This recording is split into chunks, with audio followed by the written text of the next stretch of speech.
Hi friends, welcome to Geethu Ramit channel. வாங்க இன்னைக்கு lunch என்னன்னு பார்க்கலாம்.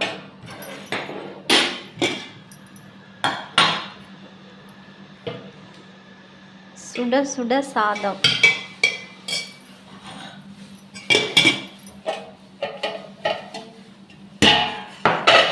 தக்காளி ரசம்,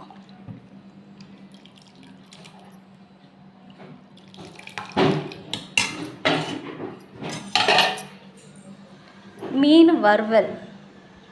இது ரொம்ப நாள் ஆச்சு அயில மீன் சாப்பிட்டு, அதனால அயில மீன் பண்ணியிருக்கோம். ஆனால் சில்லி தூள் கம்மியாக தான் போட்டிருக்கோம், ஏன்னா அத்தைக்கு காரம் அதிகம் சேர்க்கக்கூடாது. அதனால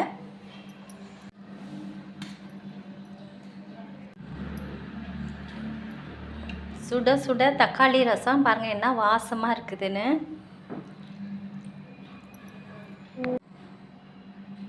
எல்லோரும் வாங்க சாப்பிட்லாம். இதே மாதிரி நீங்களும் செஞ்சு சாப்பிடுங்க, சூப்பராக இருக்கும். பிடிச்சிருந்தா லைக் பண்ணுங்கள், ஷேர் பண்ணுங்கள், சப்ஸ்கிரைப் பண்ணுங்கள்.